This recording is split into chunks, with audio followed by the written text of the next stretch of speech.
The Mission Impossible franchise has been thrilling and blowing people's minds for near on 30 years now.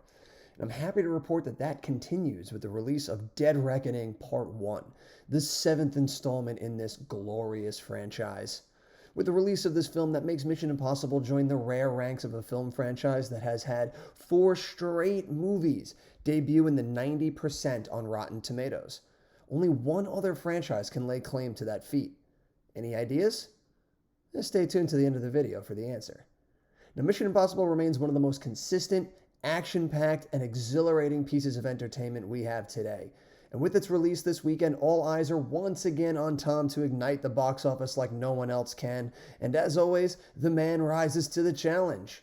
So in today's adventure, your mission, should you choose to accept it, is to come along with me on our journey through this epic franchise and see where the dominoes lie in this one-of-a-kind film franchise.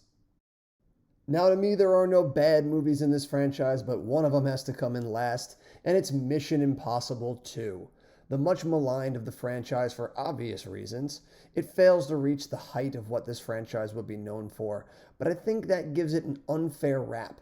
Because this movie, while not at the heights of its successors, is a perfectly fun action romp told by an action maestro of gun fu cinema. It's exactly what you'd want a Mission Impossible film directed by John Woo to look like. The ridiculous slow-mo, the absurd action, and over-the-top spectacle are all hallmarks of John Woo's style. I mean, you ask for a John Woo film, you get a John Woo film.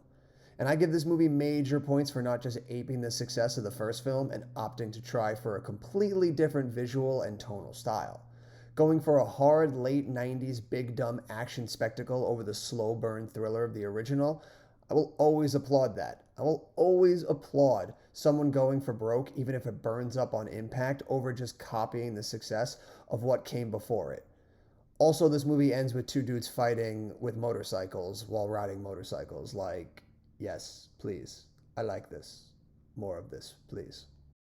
At number 6 is the original Mission Impossible. It's crazy watching this film now against the later films and seeing just how restrained and not over the top this movie is. Sure, it's got the hallmarks of the franchise with masks and breaking into secret bases and all that shit, but it all feels so low scale and low stakes compared to the globe-trotting insanity of the later films. I almost wouldn't even categorize this as an action movie. It plays way more like an espionage thriller than anything, and that's such a credit to how well these movies are made that they can dabble in every genre of spy films, mixing and matching where needed to create this wonderfully unique piece of film that stands the test of time. Because damn does this movie hold up. The opening where Ethan's whole original team is wiped out is still so thrilling and such a ballsy move to start this movie back in the 90s. I wish they would have played that up more for Ethan in the new film as opposed to just retconning in this random girl we're supposed to care about. I feel like it plays way more into his psyche about the love for his team in these films than anything else, but I mean, it's nitpicking at best. This movie is still a powerhouse of a film and a fantastic start to this action franchise. At number 5 is Mission Impossible 3.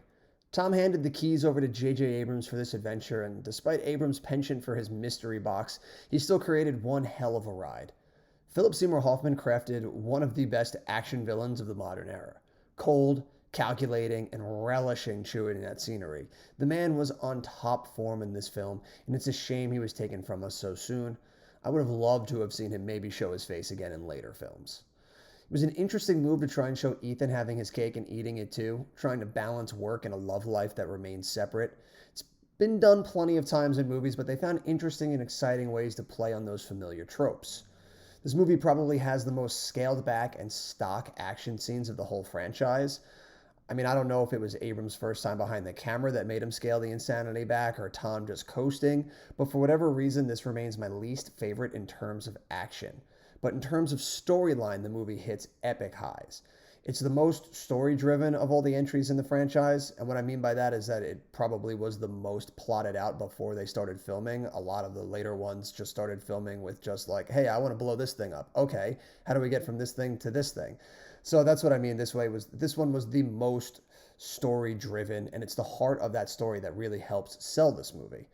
Not that it doesn't have solid action, it's just the action wasn't unique to what this franchise would be known for. It was action that I felt like I've seen in so many other movies where normally you leave a Mission Impossible film going, no one is doing action like that. At number 4 is Mission Impossible Ghost Protocol. Whoever had the idea to give the director of Iron Giant and Ratatouille the keys to a Mission Impossible film was fucking insane. But goddamn did that gamble pay off. Because what a wild ride this movie is. Seriously, Brad Bird brought the fucking heat. From the insane opening with the destruction of the Kremlin, to the scaling of the Burj Khalifa, all the way to the crazy parking garage ending, this movie is so fucking thrilling and exhilarating.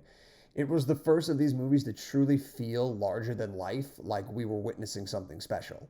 Something just clicked on this set, and the combination of Tom's death-defying stunts and Brad Bird's cinematic style just meshed so well and truly put us on the path to these later films just being one of a kind.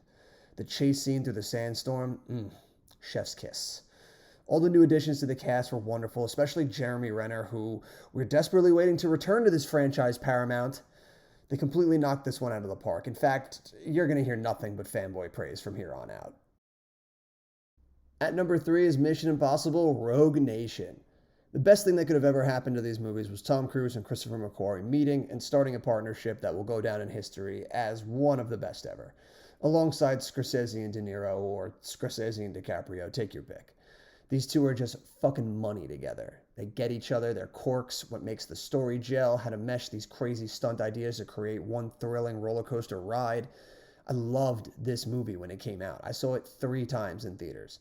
It's just the perfect summer movie. Thrilling, adventurous, humorous, fun, exciting. It's everything you want in a movie after a fun day out at the beach. It's perfect escapism. The scene where Tom has a car chase after being literally brought back to life moments earlier is shot to absolute perfection and played up brilliantly by both Tom and Simon Pegg riding shotgun. There isn't a moment wasted in this film. It's just fantastic. This movie also introduces one of the great loves of my life, Rebecca Ferguson, one of the most talented and fantastic actresses working today. Seriously, go watch Dr. Sleep and tell me she's not one of the best working actresses in Hollywood right now. At number 2, and our runner-up, is Mission Impossible Dead Reckoning Part 1, an absolute mouthful of a title and a mouthful of a movie. This thing rips. Large in scope and epic in story, this movie moves a mile a minute and never lets its foot off the gas. Highlighted by 2 of the best action scenes put to camera, the race through Rome is so layered and brilliantly executed it should be studied for years to come by action aficionados, and the finale aboard the Orient Express is so damn thrilling. I freaking love it. Even if someone did just play Uncharted and decided, let's just do that. It plays out wonderfully in camera, and the tension as Tom and Haley try to escape this collapsing train is so palpable, I was leaning forward in my reclining chair for every second of it. I was worried we'd be getting another Across the Spider-Verse where this movie wouldn't have a definitive ending and would just stop waiting for the inevitable part 2. But thankfully that isn't the case, as this movie has a firm and conclusive ending that tees up where it can go in the next one, but firmly feels like a complete movie that can stand on its own 2 legs. So much so that I don't even think you needed the part 1. It could have just been called Dead Reckoning and that would have been fine. But all in all, it's a fantastic movie and another death-defying classic in this franchise, chock full of them. And Tom's latest post hoping he can keep making these into his 80s has me absolutely giddy at the idea of getting another 20 years out of this film franchise. But the peak of this franchise, and an absolutely perfect movie in my eyes, is our number 1 pick, Mission Impossible Fallout. I don't think anything will ever be able to top this movie. This was a once-in-a-lifetime spectacle of pure adrenaline that hit every mark perfectly and just crafted into this beautiful piece of art that can never be replicated. It is as perfect an action film as one can hope for. It has my favorite opening where we are reintroduced to Ethan. I am the storm. Chilling. Every action scene is gloriously spectacular. The halo jump, Tom and Henry's fight in the bathroom, every car chase, and that finale, my God, that finale. Everything coming together perfectly into this grand finale that firmly gives every player in this film something to do. A feat that many others in this franchise don't or never even attempt to do. And that fight scene atop the cliff is just structured and shot so phenomenally, and with that epic score behind it, just made this one of the best movies around. Forget being one of the best action movies of all time. This is one of the best movies of all time, bar none. It is the perfect encapsulation of what the franchise can do. It was the first film in the series I showed my wife to win her over to the power of Tom on screen.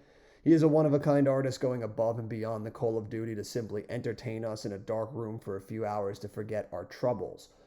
Fucking one of a kind. And that's my ranking. This is without a doubt one of the best series today. How many movie franchises can 7 movies in claim 490 plus movies on Rotten Tomatoes? All right, the answer to our earlier question. What other film franchise can lay claim to that feat? Why, none other than Woody and the Gang, baby. Toy Story. They have yet to have a movie under 90% on Rotten Tomatoes. Will that streak continue with the announced Toy Story 5? Will these two franchises jockey back and forth for that particular right? Dead Reckoning Part 2 is due next year, and Toy Story 5 is coming sometime soon down the pipeline, so only time will tell. But if any two franchises are up to the challenge, it's these two. And I, for one, can't wait to see them do it. But that'll do it for all of us here at The Outpost in this adventure. Be sure to like, comment, subscribe. Let me know down in the comments what your ranking of this franchise is and what you thought of the latest mission in the franchise. And until next time, I'll see you at the movies.